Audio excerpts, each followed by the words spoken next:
72 hours, that's all it took.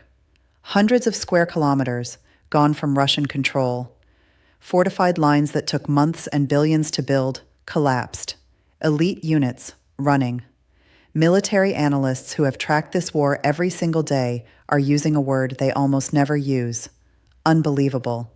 And here's what they're not telling you. This wasn't luck. This was a trap. And Russia walked straight into it. Before we get into what actually happened on that front line, and trust me, the details will change how you see this entire war. You need to understand where things stood just 1 week before, because the scale of this breakthrough only hits you when you feel the weight of what came before it. If you're new here, we break down the real story behind the headlines every single day, not once a week, every day, because in a war this fast, 24 hours can rewrite history. Hit that subscribe button now so you never miss a shift in the story. Now, let's go back to the Eastern Front and what it looked like before everything changed. For nearly 12 months, the Eastern Front moved like cold tar, meters per week, sometimes nothing.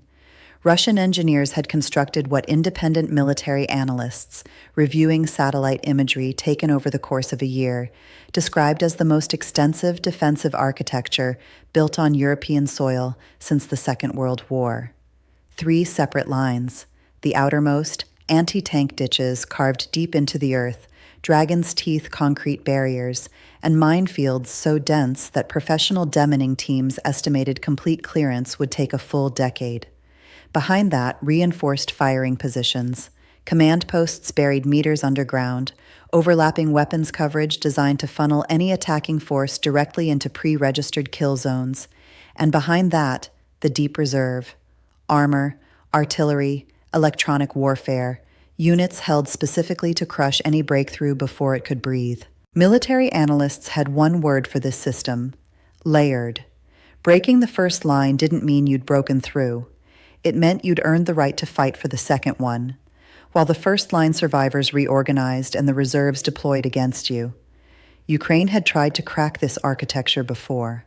The summer counteroffensive of 2023, the operation that NATO partners poured enormous hope and significant hardware into, hit the outer defensive layer and slowed to a crawl within weeks. The lessons of that failure were painful, and they were studied. Every single one of them. Here's what you haven't been told. What emerged from Ukraine's internal military crisis after 2023 wasn't a new tank strategy. It wasn't a new artillery doctrine.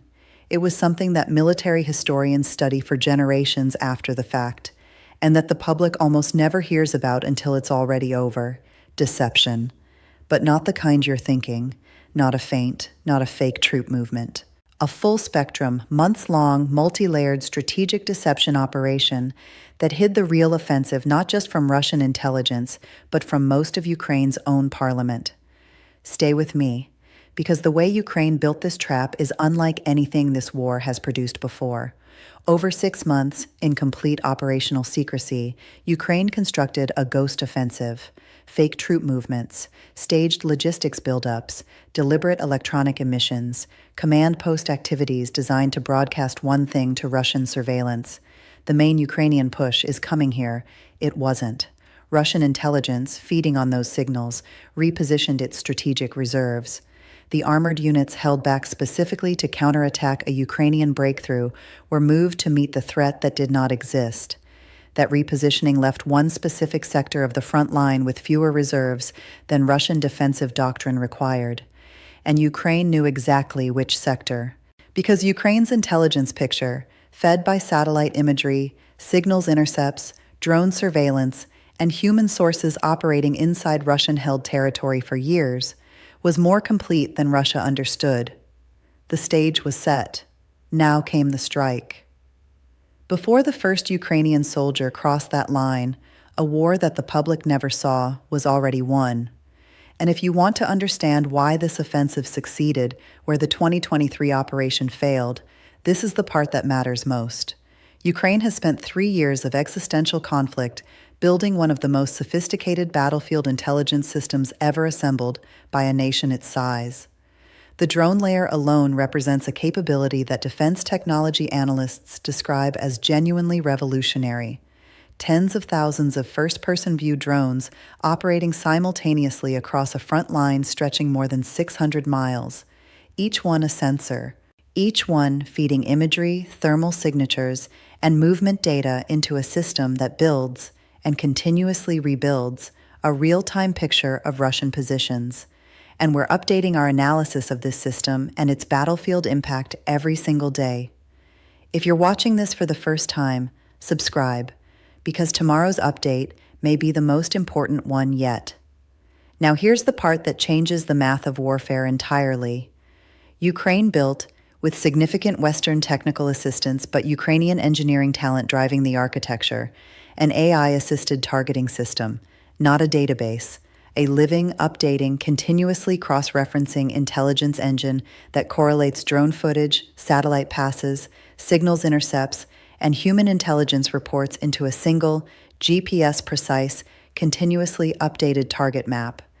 Every Russian artillery position, every command vehicle, every ammunition depot, every fuel point, every repair facility, mapped, located, updated as positions shifted.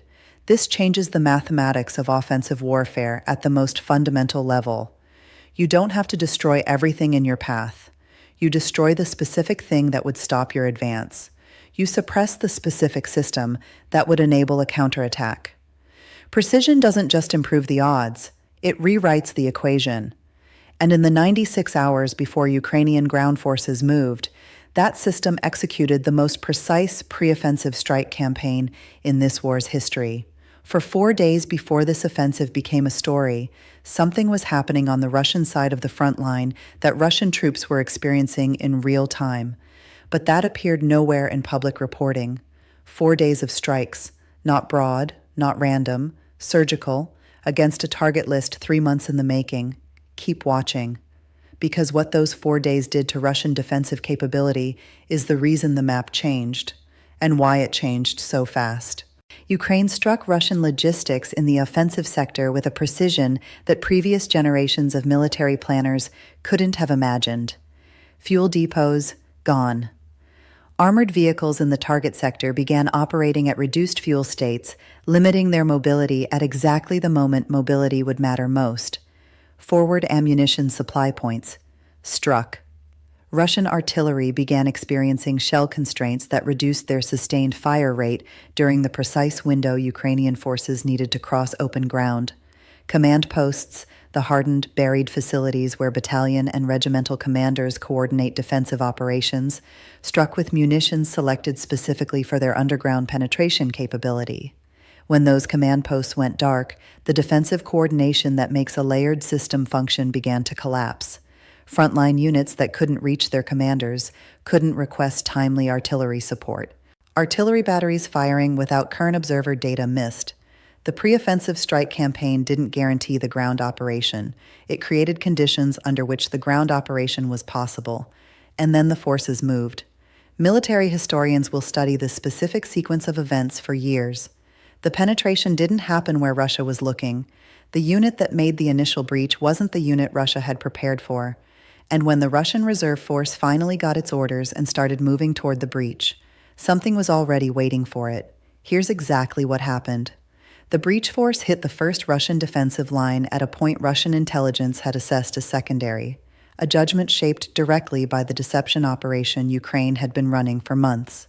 The unit that led the assault had been moved into position through a sequence of transfers and logistics movements deliberately designed to look like routine rotation.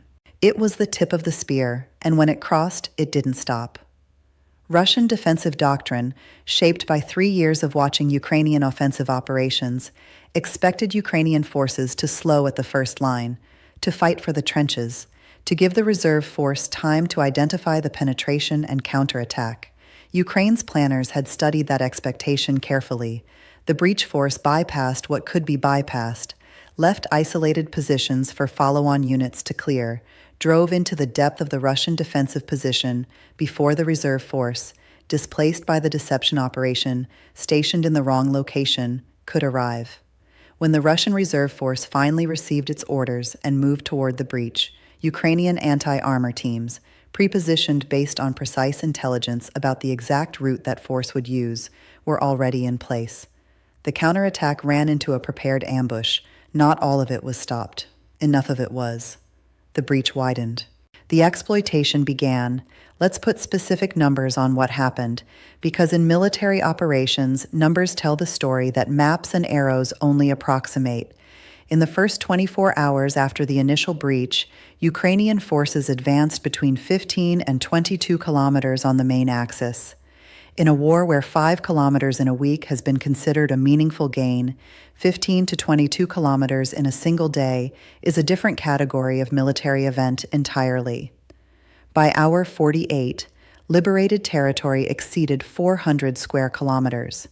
By hour 72, where the story stands now, Ukrainian forces had reached objectives that even the most optimistic internal planning scenarios had placed at week 2 or week 3. Russian armored vehicle losses in the sector, between 60 and 90 tanks and infantry fighting vehicles confirmed through drone imagery analysis. Prisoners of war, in the hundreds. 3 Russian battalion tactical groups assessed as combat ineffective, not destroyed, ineffective, their command structures, logistics, and unit cohesion disrupted beyond rapid self-repair. That is not just territorial change. That is structural damage to Russian combat power in this sector that will take weeks, possibly months, to reconstitute. Ukraine's general staff is not giving Russia those weeks. Russia's military doesn't absorb a defeat in silence. What's unfolding on the Russian side of this operation right now is as strategically important as what's happening on the Ukrainian side. And the response is unfolding in 3 simultaneous layers that are each creating new problems for Moscow. This is the part most coverage is missing entirely, and we're going to walk through all 3. Before we do, if you've made it this far, you already know this channel goes deeper than the headlines. Subscribe now and turn on notifications because Phase 2 of this offensive is developing in real time, and tomorrow's analysis will cover the next 48 hours as they happen. Here's what Russia is doing and why none of it is working fast enough. Layer 1, airstrikes. Russian fixed-wing aircraft and long-range missile systems immediately began striking Ukrainian logistics and follow-on forces moving to exploit the breach, targeting the supply lines that feed an exploitation before it can consolidate. These strikes caused real Ukrainian casualties. They destroyed real equipment. They did not stop the advance. Ukraine had anticipated this response and built redundancy into its logistics architecture, multiple supply routes, pre-positioned forward supply points, the kind of resilience that comes from studying what went wrong in 2023 and engineering against it. Layer 2, emergency reserve redeployment. Units from adjacent sectors, units actively manning their own defensive positions, are being pulled and redirected toward the breach. This creates a cascading problem. Every unit pulled from one sector to plug a gap creates a thinner line somewhere else.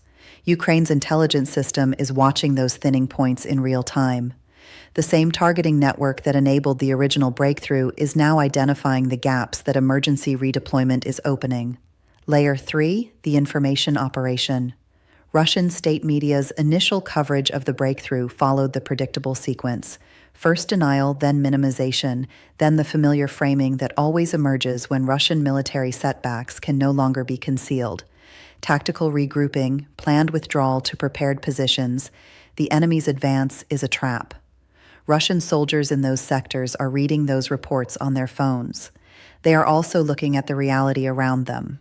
The gap between the state narrative and the ground truth is a morale problem, and morale was already under strain before this week. Here's what made this offensive possible in a way that previous Ukrainian efforts simply were not. And it's not just about which weapons Ukraine received. It's about what those weapons changed about the shape of the battlefield itself, because once you understand this, you'll understand why Russia's strategic position is more structurally fragile than any map currently shows. Long-range precision strike capability, ATACMS missiles, Storm Shadow and Scalp cruise missiles, Patriot and Iris-T air defense systems that freed Ukrainian air defense assets for additional missions, didn't simply give Ukraine more firepower. They changed what Ukraine could reach. In the 2023 counteroffensive, Russian logistics infrastructure beyond artillery range was effectively safe. Russia could mass forces, stockpile ammunition, and position reserves in areas Ukraine had no way to touch. Not anymore. The long-range strike capability Ukraine has accumulated over the past 18 months has pushed the Russian logistics problem back 150 kilometers from the front line. Ammunition depots that were safe at 80 kilometers behind the front are no longer safe at 80 kilometers. Russia has been forced to push its supply chain further back. That adds transit time, it adds vulnerability windows during movement, it adds fuel cost and vehicle wear, and it means that when Ukraine targets Russian logistics in a specific sector, as it did in the 96 hours before this operation, it can reach deeper into the supply chain and create larger disruptions than was ever previously possible. The weapons didn't just improve Ukraine's odds, they changed the geometry of the battlefield. Changing the geometry is what changed the map. Every map you've seen this week shows territory. It shows lines and arrows and the geography of military control. But there is something the map cannot show, something that may be more consequential for the outcome of this war than the territory itself. Stay with me to the end, because this is the part that explains what comes next. Russia's entire strategic narrative, the one Vladimir Putin tells domestically to maintain public support through mobilization, through economic pressure, through the deaths of hundreds of thousands of Russian soldiers, is built around one proposition: Russia is winning. Slowly, yes. At great cost, yes. But winning. Time is on our side. That narrative has held through 3 years of brutal attrition. It depends on the map moving in the right direction. When the map moves the wrong direction, when a Ukrainian offensive liberates hundreds of square kilometers in 72 hours and breaks multiple Russian units in the process, that narrative fractures.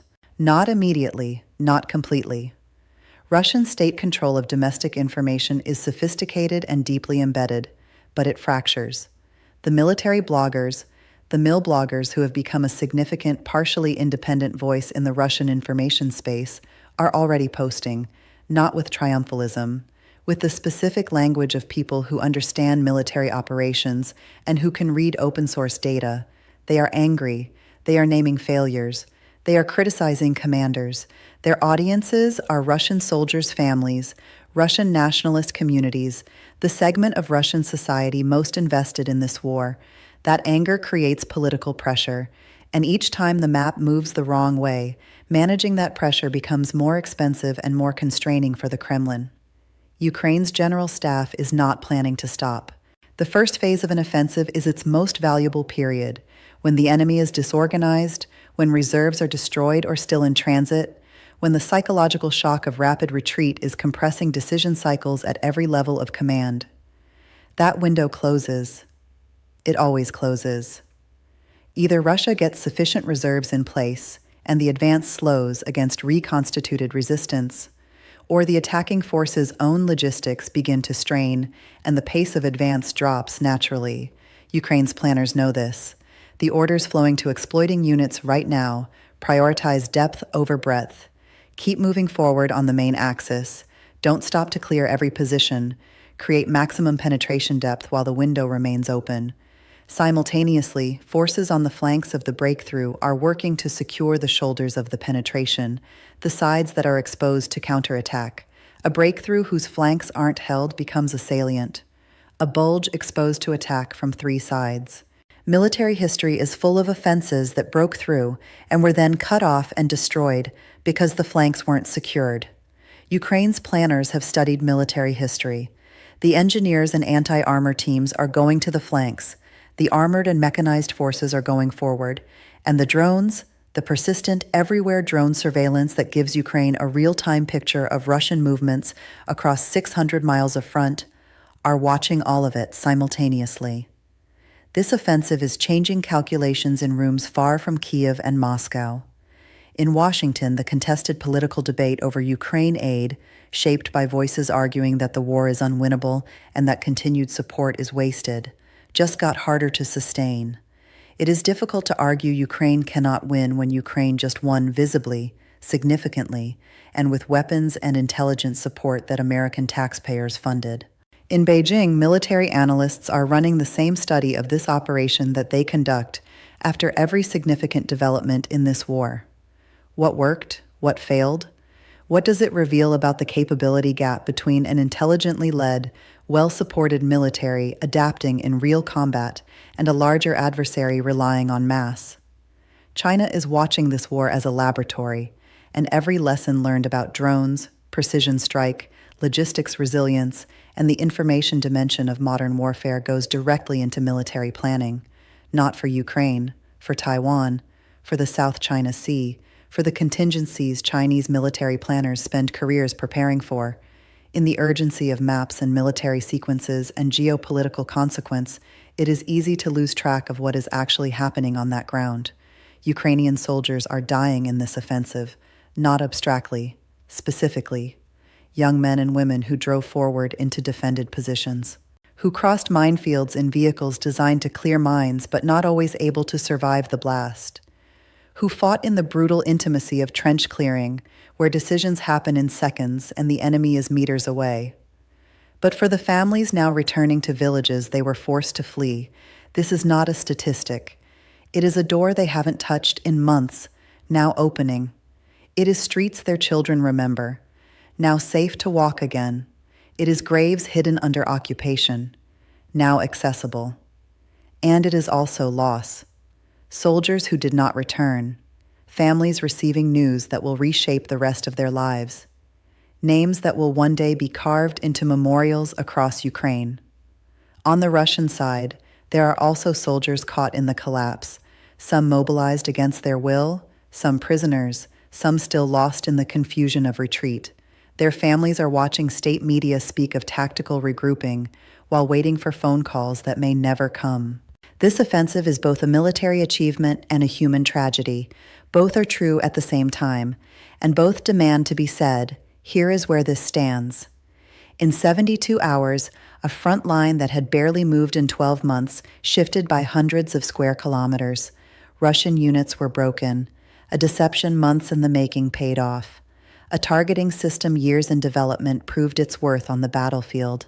And a war that many had written off as permanently frozen showed that frozen wars can suddenly, violently move.